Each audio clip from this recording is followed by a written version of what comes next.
and I'm going to start by welcoming everybody to Bee Talks. Now, so I'm going to just read a few of the notes that I have for the events that are upcoming.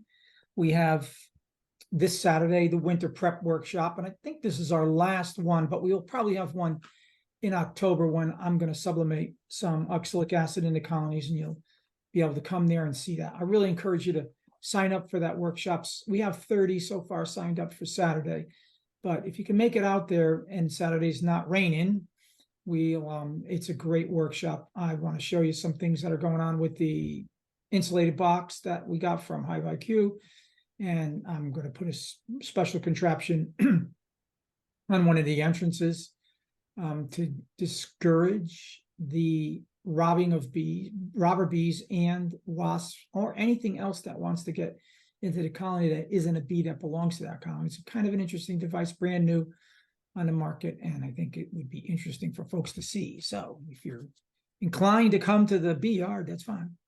Now, on the 21st, we're having Michael Smith, and he has fascinating work on comb construction, and I think he's really worth listening to. So you might want to consider that, because I think it'll be very informative. It's pure entertainment. We're not talking about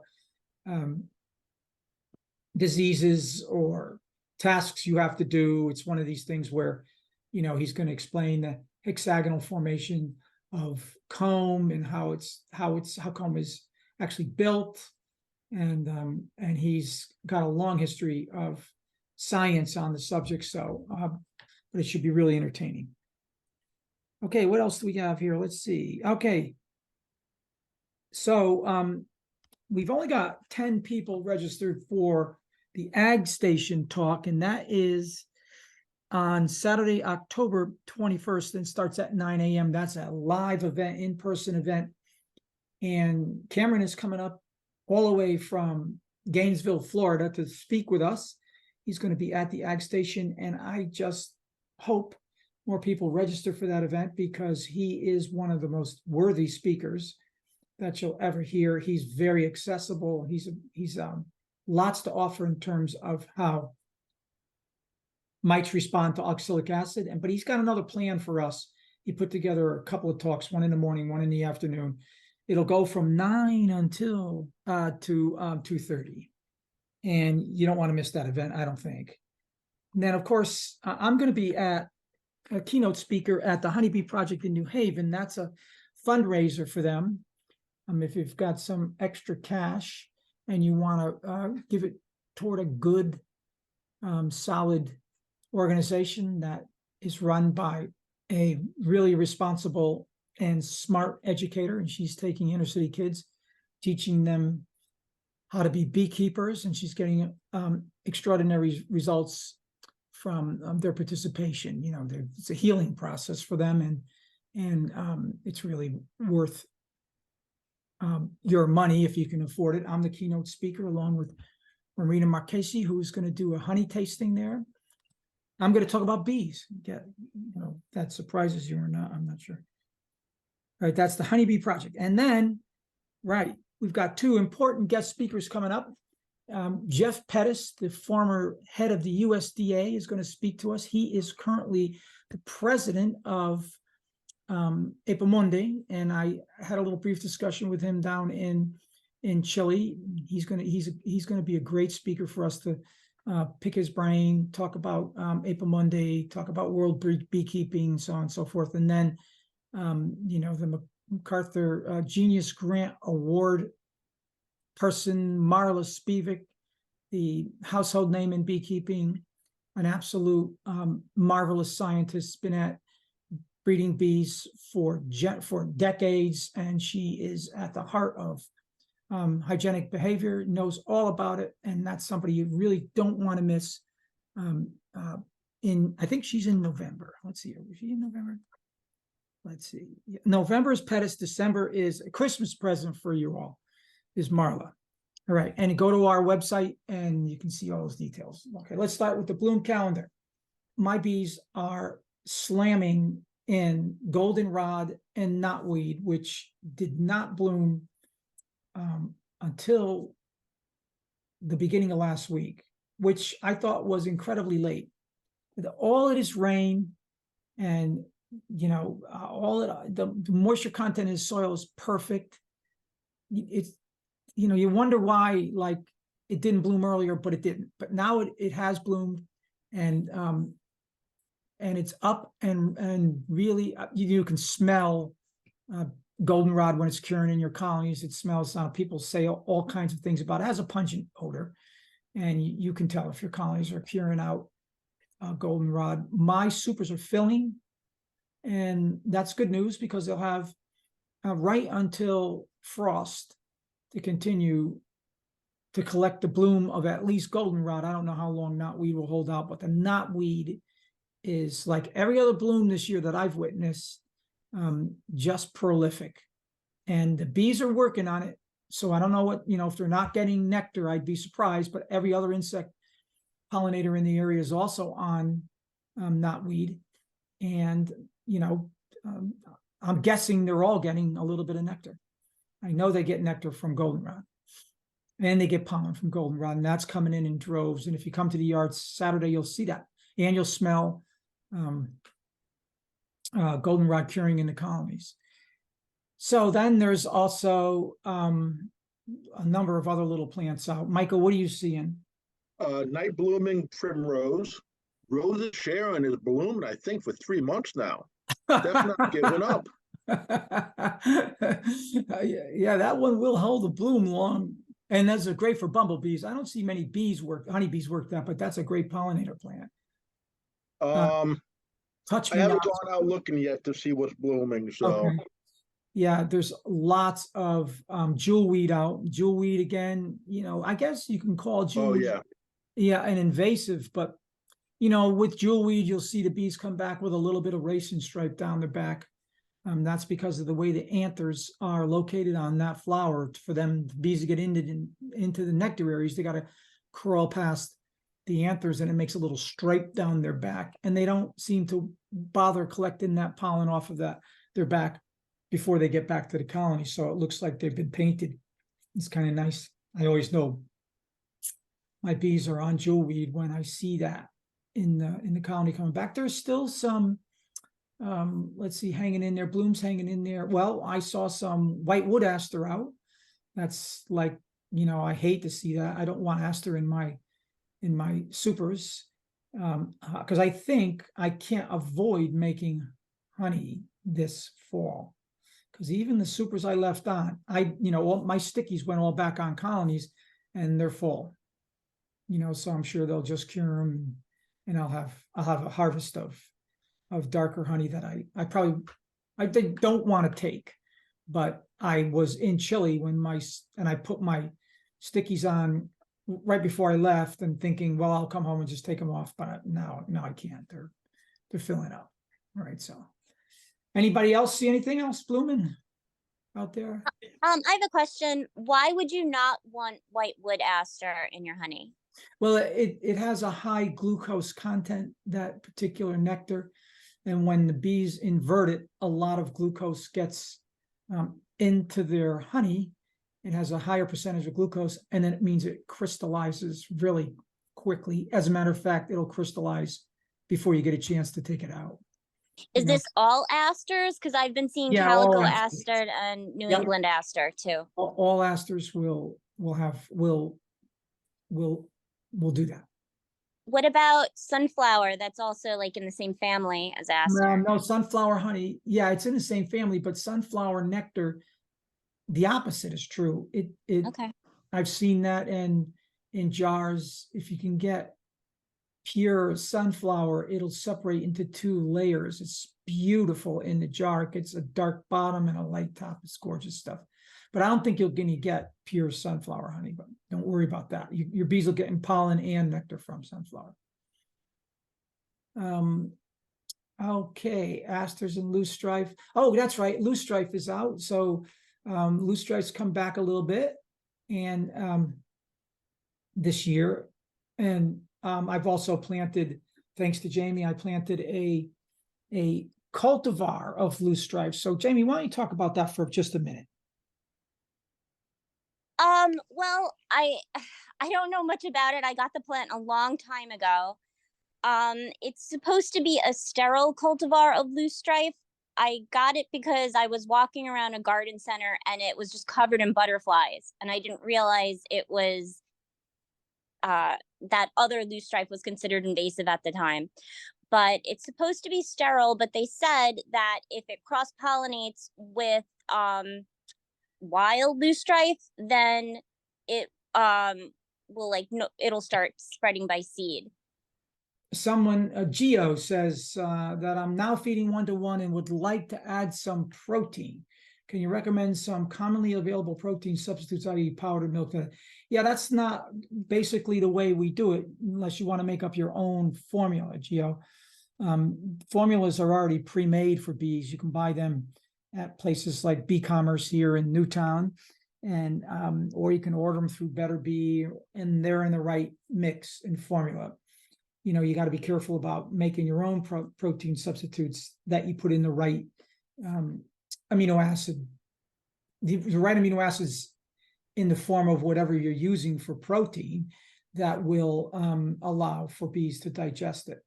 The way protein patties are made in the manufacturer, the protein is ground up to pollen size so that the bees can actually ingest it. If you don't have the right size protein grains in your mixture, it's the bees can't use it. I hope Hey, that Bill. helps. Yes.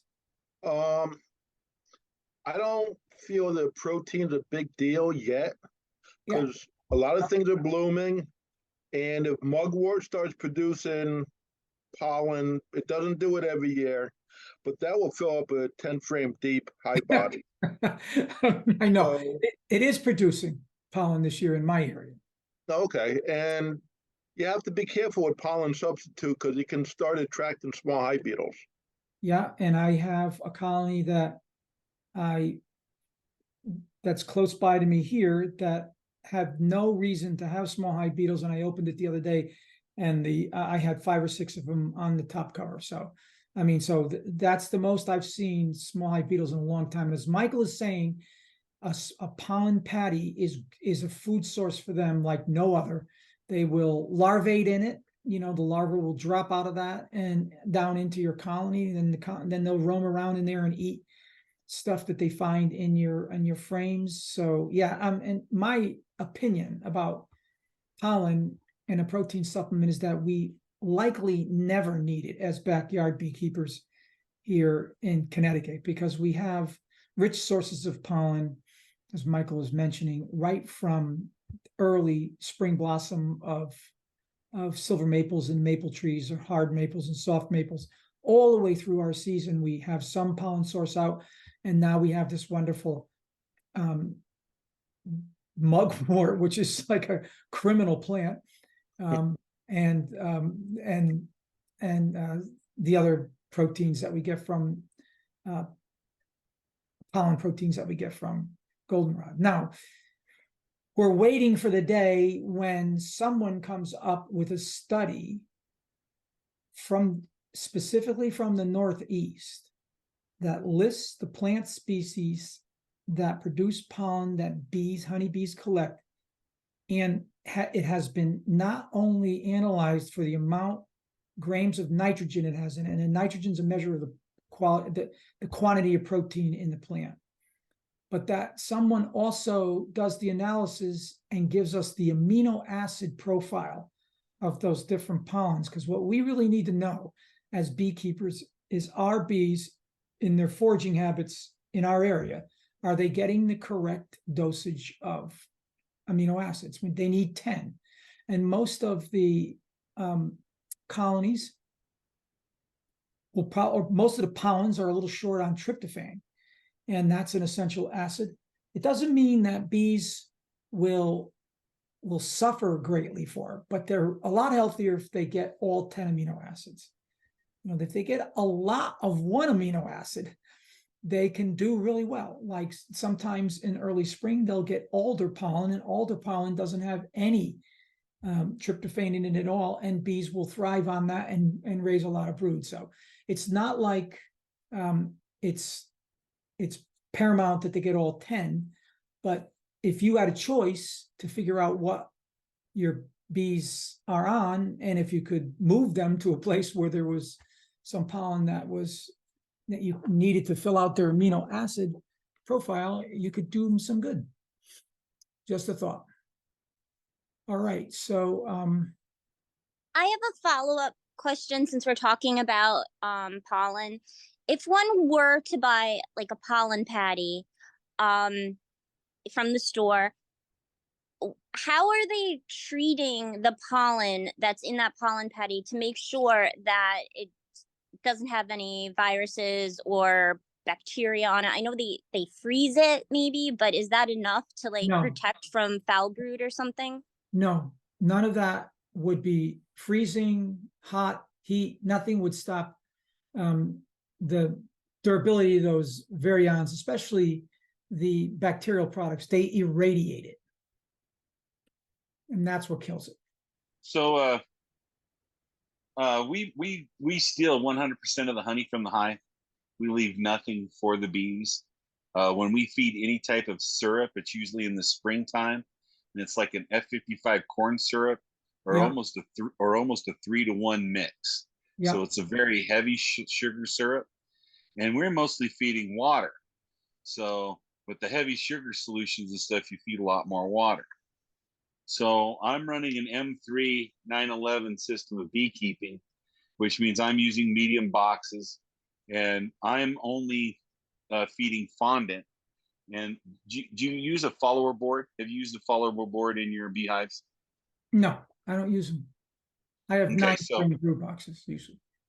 Okay, so I'm using medium boxes with 9-frame spacers with a following board. So basically they're 8 frames in a box. My follower board is an open space frame that I fill full of fondant. And my fondant is powdered honey. You boil honey to 300 degrees, pour it in a tin, and it turns into a hard candy. Then you grind it up. So then I've got powdered honey. And then I mix the powdered honey and stuff down with a little bit more honey, and I make a fondant. So the fondant I mix with whey instead of pollen, because whey has 90% more protein than pollen does. So I mix this feed up, and it's just basically, we call it fish stick feeding, because like kids, they don't eat fish sticks, but it has all the protein, nutrients, and everything that a growing kid needs. So the fondant basically has high protein, high energy, and it's all honey. So it has everything the bees need, but they're not going to eat much of it because it's not a high liquid source. They mostly love a high liquid source. That's why people feed more liquid feeds. But since I'm feeding fondant year round in that frame, when Darth comes, I don't have to worry about anything because they eat the fondant. And if there's anything out and about, they're going to eat it. And because I steal all the honey, I never have to worry about ever using any like in Darth. There's nothing for them to forage for them in the hive because I don't leave anything but fondant in the hive for them. So I feed them fondant constantly year round, except for in the springtime when I feed them a hard, heavy sugar. And I'm using stuff like my brood boxes have better comb in them. So it's pre-made comb. And I'm using a 9-frame spacer. So basically when I feed the hard sugar, they make just enough wax and propolis to build out the better comb to fulfill the 3/8 the bee space between the frames. So there's not much that they need to build. And when I'm using all plastic, drawn out plastic honey frames. So I don't have to feed really a lot of sugar to my bees because all my comb's pre-made from the brood box to the honey box. So that I just feed this fish stick feeding to them, and then they eat fondant year round, but mostly feed. And I feed them lots of water. So they drink lots of water. I have a lot of water stations for them because when they're eating the high protein, high sugar concentrate that I make, they need more water than they do anything else. All right, cool. So I hope you don't mind if I make a few comments on your beekeeping style. So Sure. Yeah, so I think that making a powdered fondant is really feeding your bees a lot of hydroxymethyl HMF. It's hydroxymethylfurfenol. It's a poison. When you fond sugar or honey up to the softball stage, and you're suggesting you're putting it in at 300, and you leave it there, it makes a lot of that molecule. That molecule is deadly to bees. So in some ways, that fondant contains a little bit of poison that you put in there because of the temperature you used when you made the fondant stick. Fondant's tough for bees to eat, as you know. Now, the whey protein, putting the whey protein in there at 90%, I'm not certain whether or not that whey is digestible in the way you put it in there. If it's not milled to the right, consistency, they won't be able to digest it. So I really would discourage anybody from using fondant. I don't recommend that to any backyard beekeeper. And you might not be one. I don't know. Maybe you're a commercial beekeeper. Yeah, I'm a commercial beekeeper. You guys do things differently, and that's fine. I'm not being critical. I'm just saying that, not for backyard beekeepers.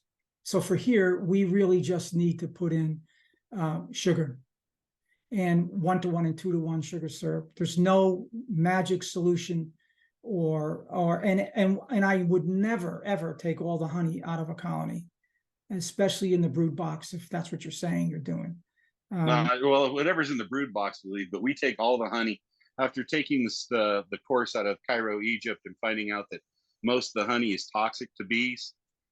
They're not supposed to eat it because of all the pesticides, car fumes, and everything that goes around in the honey. It doesn't affect humans as much, but the honey that they left in the hive to eat over the winter and stuff basically poisons the bees because they're eating antifreeze and stuff like that they've stored. All right, so most of your backyard beekeepers are eating antifreeze and stuff like that. Yeah, so Michael, it makes it really hard for a backyard beekeeper to feed bees like that. Yeah, no, let me just be blunt now at this point, because the honey that bees collect that they use to overwinter is perfectly safe for them to eat. So you have a different style, and whenever we get a commercial beekeeper on this call, we hear this, and I get it, and that's good. If it works for you, fine, but I wouldn't want our beekeepers, backyard beekeepers, or people with small colonies, or even some sideline beekeepers to go over to your style unless they thought, hey, they need to be a commercial beekeeper, and that's fine. Yeah, totally. Yeah, like I said, we're a honey producer. Yeah. Right. We have to produce every year. We split the beehives from one beehive into 4 nucleus, so we have a growth of 3. Yeah, so there's no loss, right? Yeah. So it's just a commercial beekeeping way. I was just throwing out there that we do a fish teat feeding because, like I said, as a honey producer, we need all the honey that we can to produce to make a profit. Right. Yeah. So especially right now. Yep. So there's 2 basic philosophies that, and then we'll end this discussion, but it's whether or not you want to keep bees in the context of animal husbandry, or you want to look at them as an industrial commodity. And we discourage the industrial commodity look in backyard beekeeping. But you trying to make a living, making honey your way, that's what you do. So let's take a couple of questions. No, there's no problem. Thank you very much. Yep. Just a couple things. One is I put an article in the chat that I just thought it was just fun to read. It's really not like anything earth-shattering, and it's sort of it's about natural beekeepers versus beekeepers who do more manipulation of hives and impacts of beekeeping on, and kind of an opinion piece, but it was a fun read, so I thought I'd share it with like-minded. Yeah, and Tom Seeley was interviewed in that piece, wasn't he? Or they used some of his material. Yeah, I read it over when I was in Chile. It was interesting. Yeah, just a quick read. The other thing I just want to say, in my whopping 3 years of experience and my 4 hives, just my opinion is that we did pollen patties the first year just because whatever, I read about it and other things, and I just had all sorts of extra issues with that, and I had hive beetles and all sorts of things, small hive beetles, and we stopped after we joined some of these bee talks, and we just found we just really don't need to add pollen at all ever. I mean, I know it, we don't pull a lot of honey, we pull some honey, it's mostly for us and friends. Our hives seem to do well. They overwintered. Last winter we just lost one to a bear, but the others were fine. So I just want to throw that in so that's kind of what's worked Yeah. for. Okay, that's great. I mean, that's good to hear. I mean, I don't think you need pollen unless you really get into a pollen dearth and that you know that you're in a pollen dearth. That's two things that you now we'll want to get back to this other disagreement with the article because I think that's a really interesting point there. And we'll get back to that. But we're gonna have you say what you wrote there. Is it EI? Who's EI? But let's get to Colleen first. Hi, Hi, Colleen. I think you just answered my question. You don't have to give them pollen unless you know for a fact they're in a pollen dearth. Yeah. I had an issue. I had a swarm. I did such a great job with my hive this first year that they did swarm. Mhm. And then I had to requeen them and they made a new queen. Everything seemed fine. But then all of a sudden, I don't know what happened. I ended up having in mid-August, it was full of honey, nectar, and there was no more brood. The brood was all gone. And so my mentor came over and we were 110% sure there was no queen. So I was never going to make it through the winter because I didn't have any new brood, no bees. So I got a queen that was mated. Put the queen in there and then nothing was happening. She wasn't laying or anything. And I was told by my mentor, put in a pollen patty because we were in a dearth. I put in a pollen patty September 1st. I'm sorry. Yeah, September 1st. And lo and behold, now I have a whole bunch of brood and she's laying. So apparently she needed that pollen patty. And I was going to ask if I should do it again because every sign of that pollen patty is gone. They loved it. They ate it up. My hive is now healthy. Yeah. But I was worried about treating them because I know the mites they explode in the fall. So I did a wash today, an alcohol wash, and I only had one mite. Mhm. That's exciting for me. But I want to treat them before winter, but there's no reason to treat them now. But everyone says it's really going to go through the roof. So I have my Hop Guard 3 that I'm going to treat with them if they do come up. But right now, everything looks good. So I guess I answered my own question. I don't think I'll give them any more pollen patty. Well, so there in in the scientific community, there's a cliche and a wonderful wisdom-filled statement that correlation is not causation. So I don't think you can assume that the pollen patty is what made the queen start laying. You can say that those events occurred around the same time and they did consume the pollen, but they may have only consumed the pollen to get the sugar out of it. So, I don't know if it was a winter patty, it would be, if it was a winter patty, it would be plenty, it would be almost, 70% sugar. So, so don't know what kind of patty you put in there, but your queen may have just been late to start rearing. So, so keep that in mind and do it again next year or something, experiment with it, but you really can't tell with just that experience whether or not that actually is the thing that made the queen start laying. Could have been anything. All right. So just want you to be cautious in your conclusion and just do more observation and more experimentation before you really draw that conclusion. Okay. So you have an opinion about that article. So because this is one of my current research topic at the Oregon State University where I do my graduate studies. Yeah. And it's not the bees, not the honeybees. They are not the problem. The problem is the native plants population is shrinking in the United States because of farming and use land. We use too much land because potato, apple, and those kind of crops, they were not native in America. Mm-hmm. So your basic argument is one that and honeybees, they were not native in America either because the settlers, brought them in bees when they came here. So the problem is not the honeybees. it's the shrinking population of the native plants. Yeah, well, but your comment was, that the impact of honeybees on other pollinators can vary depending on various factors such as habitat, da, da, da, da. And it's a complex issue. It's a very complex issue. Yeah. And we have been thinking about it for a very long time, whether or not the Western honeybee, which came primarily in our case from Europe, Yes. is competition for native pollinators. And, you know, we don't have conclusive evidence in all of the studies, the longitudinal studies that have been done, that that's the case. So you will hear people say things. Yeah, because here's the thing, Bill. There are conservation groups who are Yes. they are writing these, bills to the White House about this because they want to ban beekeeping. I'm not kidding you. Mm-hmm. I can send it to you, the bill, what they propose. So anyway, their point is like they want to ban beekeeping because of the native pollinators population is shrinking as well. Mm-hmm.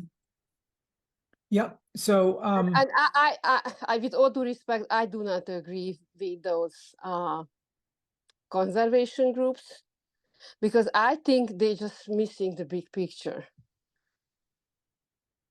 well, they also have a almost religious commitment to their thinking. So whenever I meet anybody like that, and I hope I don't meet too many, I know right away that there's no way for me to convince them of anything other than what they have engaged in their own thinking. But they do have some good points, so you can get some good things out of them. If they do some good work, if they do some good work, then we'll take that, like putting pollinator pathways or whatever it is they do, but yeah, you can't argue that, even though science will never change anybody's mind that has a kind of religious bent toward what they're doing. Yes, and I believe in science. Yeah, so do I. Yeah, so I think this is gonna be a hot topic for the next decade. 2 years or so. Yes. Yeah, it'll be around for a while. Yes. Okay, so Roberta, now you're thinking you want to ban humans rather than bees. What are you thinking about over there? That's pretty dramatic. You want to ban humans? No, I'm just saying, instead of arguing about the honeybees causing all this damage to the environment, look at what the humans are doing. The honeybees are not the problem here. Yeah, that's right. Honeybees aren't the problem. The problem is exactly your Yeah, it's the farming practices. Yes. what we do. Yeah. So so monoculture crops don't usually put enough back into the environment for the native habitat, pollinator habitat, to actually thrive. And if we went back to hedgerows and different farming styles, and you got to be hopeful that maybe we will, and that there'll be some kind of recognition that honeybees that pollinate, say for instance, almonds, need also some nutrition during the rest of the year so they can come back to almonds. So, and that monoculture crops aren't going to give it to them, pretty much, or, so it's a really deep, interesting subject. All right. So, what else do we have about the coming? Do we have any curiosity about the coming fall? Like the preparation for going into fall and winter. I want to ask a question. Is this the time? Is this the end of is this the beginning of next year's bee season? I mean, anybody want to hazard a guess of whether or not this is? Yes, Yeah. absolutely. So, and why would you say that? Because if you don't get your bees built up and your stores built up, you're not going to make it through winter, especially if you don't treat for mites. There's too many variables. If we don't make it through winter, we have no season next year. Right. So this is the beginning of September, is the beginning of a new bee season year. The beginning is now, and the reason is you're going to make bees that you have to prepare for. You're preparing your colony to be strong in December and January and February so that it can make it through to spring. Spring is when, you get the spring build. I mean, if you want to think about that as the beginning of the bee year, you likely can, but from an animal husbandry standpoint, it's actually now. And for the reasons Colleen said, your mite loads have to be low. Your the nutrition actually your mite loads had to be low all year so that you didn't vector any viruses into your bees going into winter, and that you have the proper amount of stores also going in to winter. And then if you can get a decent sized cluster, 7-8 frames going into winter, and you do some proper preparation of the boxes to make certain that they're protected from the wind, and maybe even add a little bit of insulation around them, and you get them through the winter, those are your spring bees. So we think we have historically thought about taking our losses this time of year, combining weaker colonies, and also doing exactly what I said earlier, and that Colleen was talking about, prepping our colonies so they're healthy through the winter. Spring is old bees. When you get into spring, early spring, March, you're dealing with bees that are 230 days old. And those are not the bees that you really want to carry you into the nectar flow. Your queen will start laying right after the winter solstice. So right after right in the end of December, the queen will start with little patches of brood, and then she'll back off, and then some more brood, so it's a give and take sort of thing. But by March, she should be in a nice healthy colony. She should be in full brood production. And by the end of March, early April, they're going to be after the blooms, right? The early blooms. So yeah, so technically this is the beginning of the next season, and the end of this year also. Yes, Kirsten. I'm just curious, should the weight of the hives be the same going into winter if so we normally overwinter in 2 deeps, but yeah, because of lack of equipment, we have one that's going to be a deep and a medium. The weight should be the same no matter the size of the boxes. Well, I mean, you can overwinter a single deep, right? So that will never be as heavy as 2 boxes, of any kind, a deep and a single, or or 2 deeps. Yeah, I think if you're gonna overwinter a single, I think you're better off making certain that that's pretty well insulated, around the sides and on the top. Yeah, we insulate. And run it that way. And that's the way to get those smaller colonies through the winter. And you could even overwinter nukes. We did have one last year that overwintered the nuke. Yep, I had one that overwintered and made 200 pounds of honey this year, the colony. So counting the honey it made inside of its own box, and it made in the deep, and it made another 140 pounds for me. So yep. So that's I got carried away a little bit there, Kirsten. Did I answer? Well, you answered. It's not by pound per se. No. You're saying that I see what you're saying. Yeah. For the folks who what R value foam board insulation do you recommend? Also, should we take any precautions for Hurricane Lee? Well, for Hurricane Lee, it's just a high wind situation. If your apiary is in a place where there is high wind, put a heavy brick on it, or put a trunk strap around it, a ratchet strap. If you can, and then it'll stay right where it is, and no problem. But I wouldn't neglect it. So I happen to be in my apiaries are one of them's on top of a mountain, not a mountain, a hill. Wind blows like crazy over there, but no top has ever come off. I only have a little cement stone on top of it, like a brick, a cement paver. on top of every colony. But, you know, there were some times when I got nervous and put a bunch of trunk straps on things, or not trunk straps, that's the old term, they're ratchet straps now. You know, to try to keep them down, or just put more weight on them, but it's not likely that the top will blow off, especially if you have a big rock on it. Now, what's our value? Well, you know, so I was a proponent of polyisocyanurate, which is a foam board that they sell in the big box stores called R-Max and different other varieties, because I had the most insulation. Even at an inch thick, I think it was R7. But I'm leaning more toward polystyrene, extruded polystyrene these days, because what I'm learning from the scientists that are making these pre-made insulated boxes that you'll see if you come to the bee yard this weekend, they use a real dense polystyrene foam. And the good part about that is that it holds its R value even at low temperatures. Polyisocyanurate gives up some R value in really low temperatures. So when you get down there below freezing and into the single digits, EPS still performs. EPS performs better than the polystyrene, the isocyanurate stuff.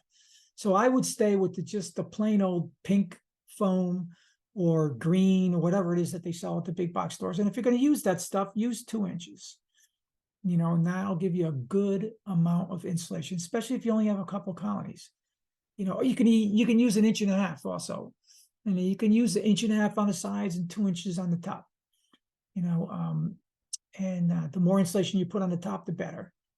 So somebody wants to know about the advantages or disadvantages of using the 1-step 2 pads at once Formic Pro treatment versus 2-step 1 pad and then another 1 pad after 10 days. All right, so this is a management philosophy as much as it is anything else.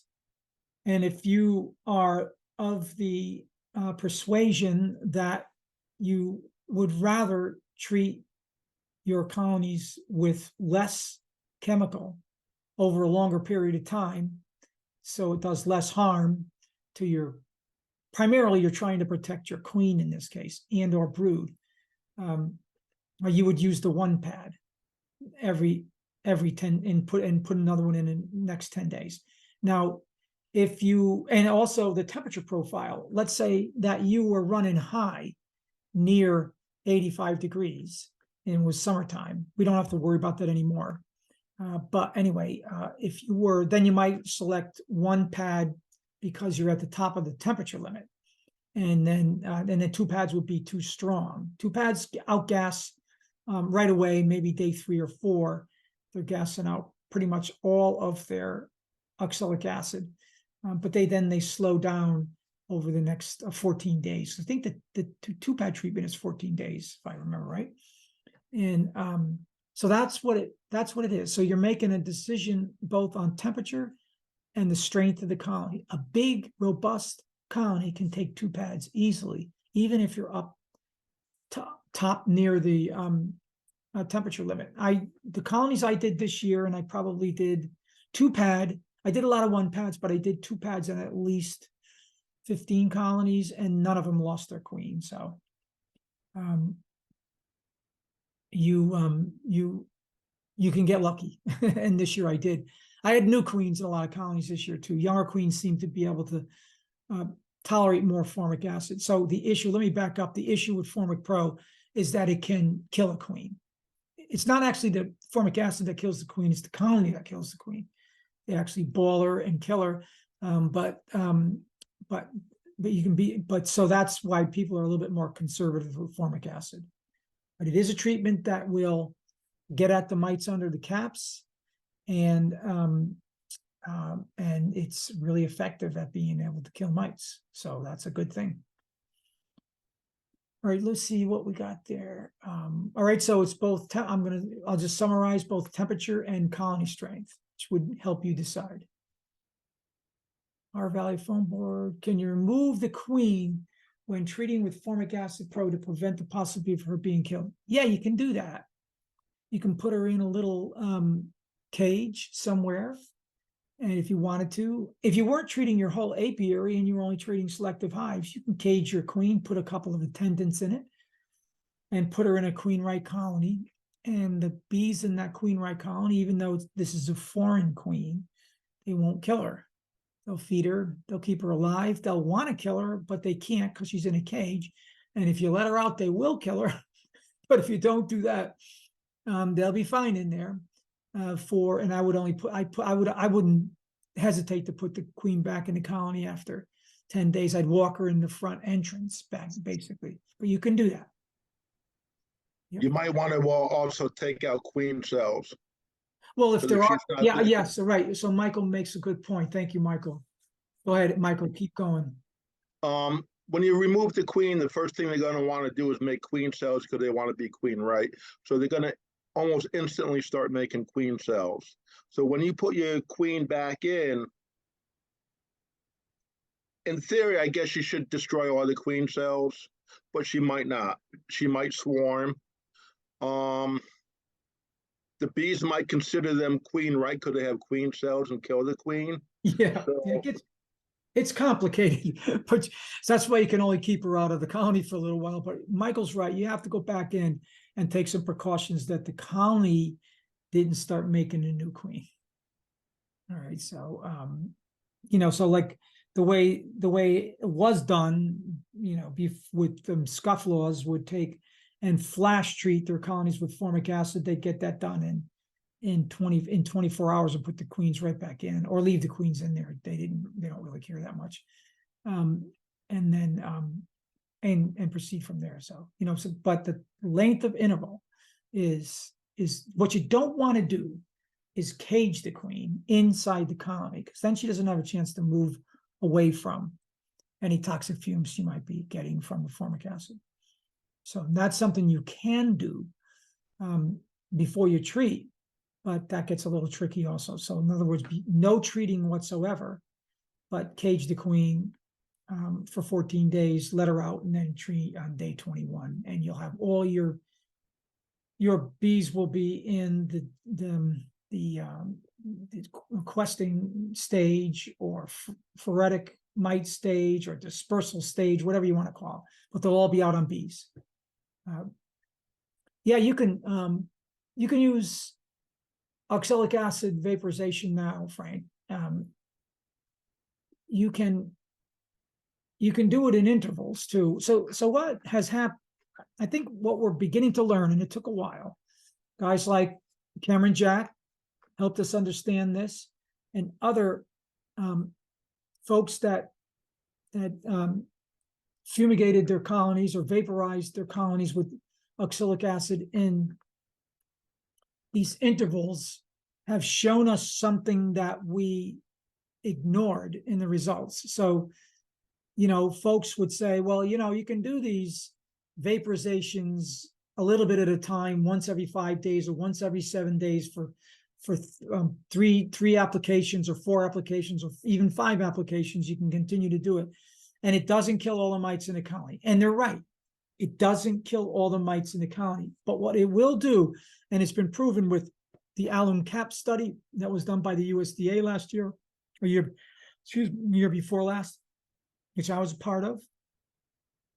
And some of the other strips that folks are making and using, Randy Oliver's shop towels, Randy Oliver's Swedish sponges, all of those treatments have been poo-pooed because they didn't kill every mite in the colony. But what we're finding out is, yeah, but that's okay, because what they did do was they kept the mite count below threshold for the whole year. So if you had a colony that had lots of varroa to start with, or the varroa growing in a lot of brood, that interval treatments will keep the varroa count down to a minimum. And then when the colony's broodless, you have an opportunity to take them all out with either, probably not formic acid, but something like oxalic acid at that point. So I want to be clear that we've learned something about these sort of extended treatments. we've also learned something about the dosage, which, you know, I can't, you know, I'm not at liberty to say you do anything that isn't on the label.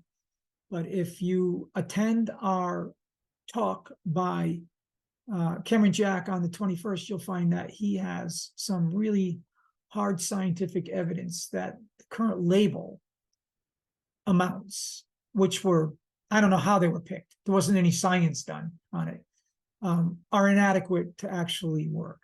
So for you to get better control over your sublimation, you have to fool around with those doses. Of course, it's illegal to do, and I'm not recommending you do it. But if you were to put 4 grams of oxalic acid in there, you get a better kill. Well, that's what the science is saying. That's not what the label says. All right, so don't do it. Of course, don't do that because it'll be bad. Hey, Bill, Yes. something else I'd offer up. I can almost guarantee you we will have a day in in either January Yes. or December that'll be 50 degrees. That's a good And tip. usually when that happens, I give them a shot of oxalic vaporization just to knock down anything that might be in there. Yeah, this is the great part of Bee Talks is that, you know, I will invariably miss a key application method or something in my explanations, and Kurt come up with the one that we depend on every year. Actually, is this particular period where the temperature, you know, December has plenty of 50-degree days, and you know, and there's little or no brood in colony. And anyway, whatever brood it's in there, it's minute amount, and all the mites are scrambling around looking for something to do, and you can kill them then. You know, so yeah. Thank you, Kurt. Yeah, your 50-degree days, you have to use them when you got them, because one year, I want to say January 1st to 2nd was like 70 degrees, and it ended up being one of the coldest winters we ever had. After that, Yeah, I think that was 2014-15. yeah. So yeah. So you know, Michael's bringing up another good point. Yet you have to act on those opportunities. That's what animal husbandry is all about. You know, like when you get one of those opportunities, then that's when you act. And yeah, that's exactly right. You can end up with a real cold spell after that. I spent money on my Formic Pro 3 that I was told, no, AppleGuard 3, No, HopGuard 3. HopGuard 3.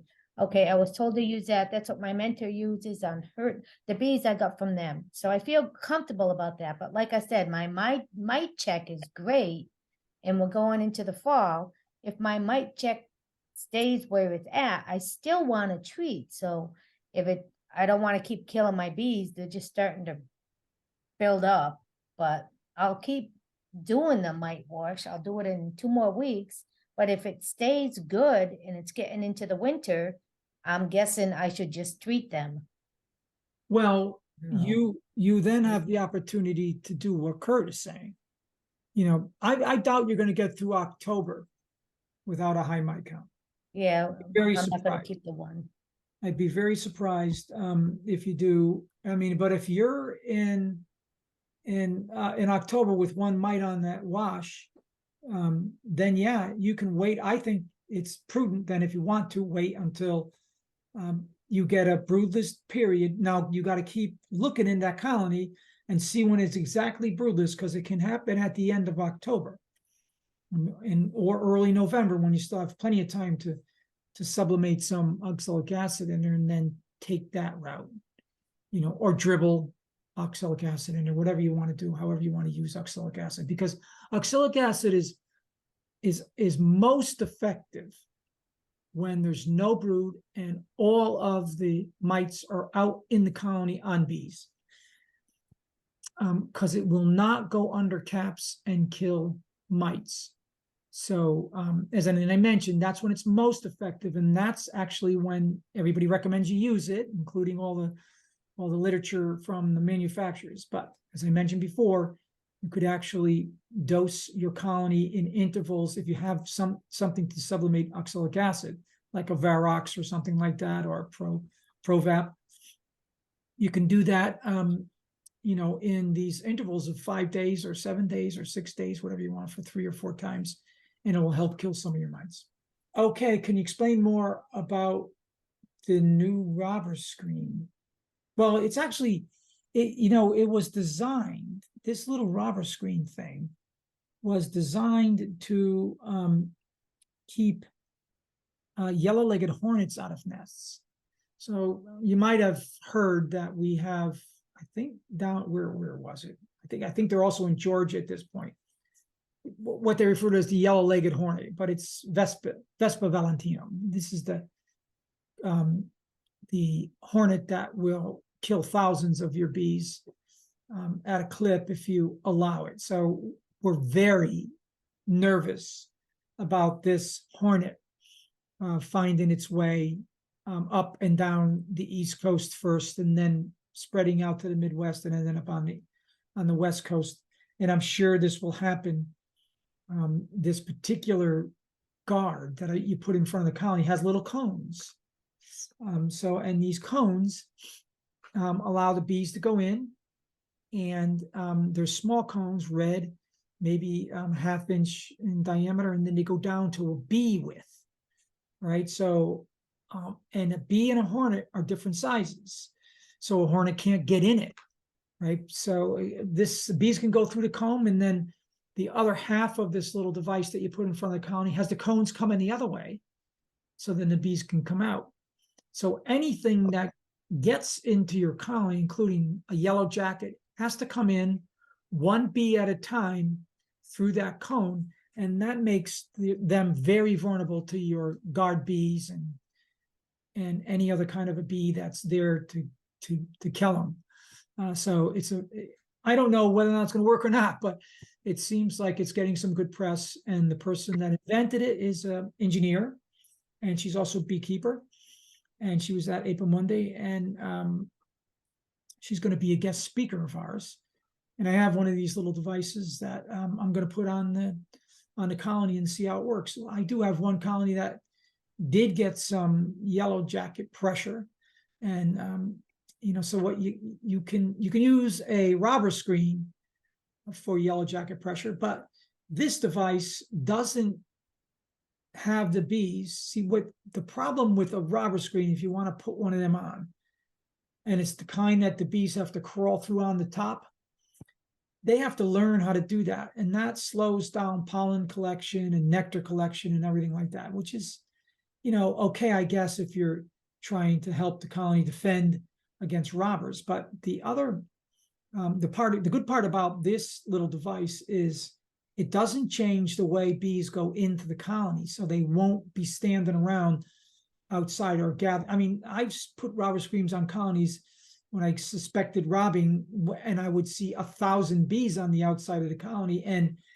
400 of them had big corbiculas full of pollens, and I know all of that stuff is not getting into the colony. So I out of guilt, I'd go over there, and I would take the robber screen off and gather up all the bees, let all the bees go in, and put the robber screen back on. The same thing would happen again, So this device doesn't do that. That device you were talking, wasn't that designed by Raina Jane? Oh, I don't know, Michael. Is it a woman? Yeah, she spoke at Backyard Beekeepers about 1.5 years ago. Yeah, that's got to be her. Yeah. Okay. Yeah. So that's was actually invented in Connecticut, I believe. At one time, I think you could actually, if you had a 3D printer, you could actually print them up. Oh, yeah. Speaking of yellow jackets, we have 2 giant yellow jacket hives. One is living, we think, in the I don't know, it's in behind siding in our house, and the other one's living underneath underground hive, underneath our air conditioner duct. And we're having work done on the house. And I've noticed an uptick in yellow jacket hives near the house since we started beekeeping. Yeah. But I don't want to, normally I kind of ignore them. We just wait because fall, they calm down and they go away. But we have these men working around the house, and they are not happy about these yellow jackets, which are very feisty this time of year. So if anyone has any suggestions that don't involve poison, I I'm always worried about the bees, that would be great. Yeah, I don't have anything. I can't even imagine. Usually people Nope. poison them. So The one in the ground, you can hook a hose up to your hot water tank and just empty the hot water tank into it and they'll die. yeah, but the one in the bush, you're saying there's one in a bush? One in No, the it's side of the house. it's in like the eaves of the house. So we've Yeah. tried. I'm just worried, like, so we've I don't know. We use like the wasp spray in the hole, but I hate when we use anything that's a toxin, you know. Last year we had one and we did use the hose and that worked, but it's not working. I think this hive that's in the ground is giant or something. Somehow or other they keep coming back. But the one in the eaves near the garage is, I don't know. We've tried every which way. I think my husband's ready to just go in there with his bee suit on and dismantle it by hand. Yeah, I guess he could do that. I mean, that's one way to do it. I have And a one. strong vacuum. Yeah, yeah. You can use a bee vac on them. You know, you can use a bee vac on the foragers in your ground nest too. I have one on a nice. I have there's a yellow jacket species in Connecticut that's really small, and it's not so yellow. It has a little bit of darker coloring, but they're very small. They're only about a half-inch long. And man, they are the most passive yellow jacket. And as a matter of fact, you can't do anything to get stung by them. Been running them over with the lawnmower all year in their hole. They never come out at you, you know. So I don't know. I wish they were those, and you could put them. You could use them. Too bad you don't have those kinds of hornets because they wouldn't even bother those people. Or, you know, but yeah, you got to do something about them because if they get stung and they have a reaction, you'd be responsible probably. They'd come after you. Yeah, we'll just keep trying, I guess. Mouse guard. So the mouse guard piece of it is pretty simple and straightforward. I don't think you need them right now, but pretty soon you do. As soon as it gets cold enough where mice don't want to be outside anymore, your beehive becomes really interesting to them. And so I wouldn't wait too long. Watch the weather. If it starts to get cooler, you know, a mouse guard, you can put that on anytime, actually. It doesn't really do too much damage. The only thing is, I don't like the metal ones that are stamped out metal, sharp metal, because I noticed that those things harvest pollen off the bees. And so I wouldn't use those. I would use, you know, a mouse guard that has either a round hole or there's other ones that have a little softer plastic that you can put on that keep mice out. And so, but the ones that have that sharp stamped steel, I'm just a little wary of them because because they will pull pollen off of it, and you don't really want to pull pollen off of bees at this time of year for sure. Rabbit fencing. So, all right. So what do you do, Kirsten? You put rabbit fencing on there, huh? Okay. I use 1/2-inch hardware cloth. I think that's what I want to call it. Okay. So, yeah. Same thing like if we used to put at the bottom of our rabbit cages. I just couldn't think of what it was called. That's what we call it. Yeah. That, and it seems to work really well. It's cheap too. And it's easy to put on. You just bend it. I try to bend it so that I'm getting the full height and width of a 1/2-inch space so the bees can walk right in and it won't interfere with either pollen basket on either side. Because bees coming back with a big load of pollen are kind of wide. You know, they may be able to get to, you know, over 1/4 of an inch, maybe 3/8. And so 1/2-inch hardware cloth.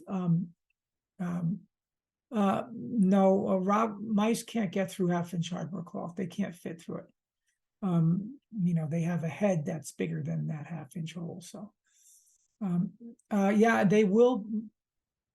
Yeah, a mouse will chew through a plastic mouse guard. So you have to be very careful about that. Yeah, and they can't fit through. Yeah, so that's a good point. Maybe they could fit, but no, 1/2-inch hardware cloth will not allow them to go through. The pygmy shrew might be able to get through. Oh yeah, pygmy shrew. but they don't really, I think I had a pygmy shrew in my top bar hive this year, but it wouldn't reveal itself.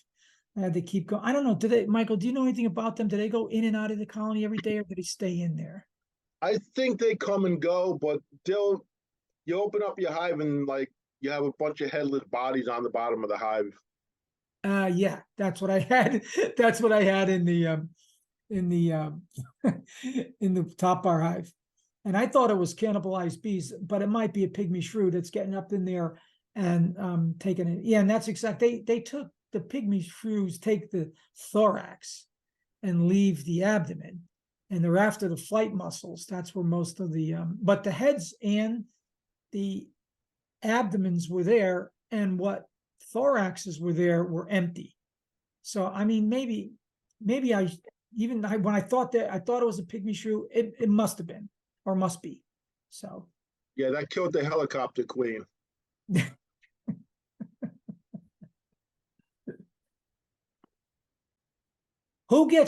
who has Roberta, you have mice that can get through 1/2-inch hardware cloth. Are we talking about the same thing? Yes, mice can fit through, somebody else said through the hole the size of a dime. They can fit through tiny, tiny holes. They're like 1/2-inch hardware cloth? Yeah, a 1/2-inch hardware cloth is like a great big entrance to the mice we have. Are you thinking 1/2 inch or 1/4 inch? Quarter No, inch might keep them out. no, I use 3/8. I use 1/2-inch hardware cloth. Never had a mouse go in one of my colonies when I had that hardware cloth on there.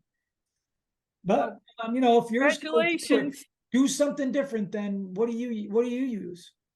Oh, I just have year-round robber screens to keep out mice. Okay. All right, that'll do it. But there's a big entrance on the top of that robber screen, isn't there? Yeah, so far mice haven't chewed that open. Hey, Phil, I wanted to comment on that stamped sheet metal thing that I use. Yes. I have a hive that I never took it off this year, and it was Mhm. just out of total laziness. But it's also why mess with something that's working. Yeah. That hive right now is 2 beeps and 4 honey supers on top of that. It's my biggest hive, Yeah. and I left that mouse guard on, that stamped sheet metal one, all year long. With the round So holes, with the yeah, round holes round or the holes. arched holes? And it doesn't seem to bother the bees at all. Is it the round hole one or the arched hole one? Round hole one. Okay, that's so. Is it stainless steel or is it aluminum? I believe it's stainless steel. It's heavy. It's got to be steel. Yeah, I think it's so like a no galvanized. accent. it's probably galvanized steel. Yeah, it's probably stainless. It won't be galvanized steel, but it's probably a stainless. It's what Man Lake sells. Yeah, So Man okay. Lake sells these Yeah. 90-degree angled, with all the Yes. holes. And they have a big round hole in it. And Roberta's mice will just fly right through that. Mine will my mice are too stupid to get into my thing. But anyway, yeah, there's two different versions of that stamped steel. I don't know too much about that one that you're talking about, but if you say that it doesn't strip off pollen, And it's a much smaller hole than a mouse can ever get through. yeah, and it's round. Yeah. Yeah. So what Well, I'm these- talking about is the ones that are stamped and they have a little arch stamp. And you put that down for an entrance in a mouse guard, and you can flip it over and use it for transporting the colony because it just has breathing holes in the top side. So if you flip it over for the mouse guard piece, it has these little portals, they look like, and they have sharp edges and they're narrow. And that I'm not saying it always does, but I've seen it strip off pollen, lots of it, so you have to be careful. But I know what you're talking about. So if people are looking to buy a steel mouse guard, look for the ones that Kurt is talking about from Man Lake, and those have round holes stamped in them. The ones I'm talking about don't have round holes. So I'm going to give you a tip on using those too. So ahead. you can either just take a block of wood that fits in your entrance and screw it to the back side of that, and then what you do is you insert the block of wood to hold the mouse guard in, and I use it as a tight fit, so it can't easily be pried out, I like but the idea. but it slides in and out, and all you do is take a wood screw through one of those round holes, Yeah. you know, to lock it Yeah. in there. Yeah. Yeah, no, I get that. Yeah, no, that's a good, see, look at that. So that's a nice innovation for that, because I'm sticking thumbtacks in the colony on my, but I could also do that with the 1/2 inch hardwood cloth. Yeah, and here again, yeah, you do it with the hardware cloth too, and you're not even drilling any holes in any of your hardware, you know, your Yeah. bottom boards, your boxes. You just have to make sure that it fits in there nice and tight, but you know, the mice will be trying to go in. And I mean, they might try to pull it out, but I don't know. I doubt it. I have to use a hive tool to get these things out. They're in so tight. Okay, once you got them in. Yeah. Okay. And then they start propolizing them, you know, pretty quickly Yeah, they too. make it a So little bit harder for you to get them out. Yeah. No, I know. I mean, and the good thing is that if it's easy to come out, that's an advantage for you in the wintertime, because you should try to clean the bottom board off dead bees. And if you know, and if you're gonna leave that mouse guard on all winter and it doesn't come off easy, then it'll discourage you from getting in there. And I have this long hook shaped thing. You can use a coat hanger. yep, anything, that was actually one of the reasons I did that. so you can get in there and clean out dead bees easily. Yep, you just Yeah. pop them right off, scoop Yeah. out the bees, and put them right back on. Yeah, that's a good idea. And that's another way to do it. You know, you get them in there and yeah, so we covered a little bit about mouse guards, not enough about winter prep and food. So you should, in my opinion, get a gallon, if you can, of 2-to-1 syrup in your colonies sometime in October, when they can still take it down, and you can use a top feeder. As a matter of fact, if you have an insulated top that you're running, and I run insulated tops all year, if you put an insulated top over a top feeder, you get oh, okay. Thank you, Armando. Thank you so much for that. If you have that insulated top, you can extend the life of a top feeder, and they're so much easier to use than a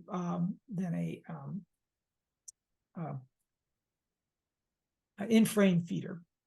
Yeah, so a division board feeder. So you can do that, and then you feed them, even if they feel heavy, give them a little syrup. If you only got 1 or 2 colonies, or even if you have 4 colonies, it doesn't take much to put some, you know, a gallon or so of 2-to-1 in them, to just make sure that they have plenty of winter stores going into the winter. That's like real good insurance. All right, so listen, thank you all for coming. Thank you, Paul, for being our co-host tonight, and thanks to Armando for guarding our bee yard in my absence. And we'll see you guys Saturday, hopefully.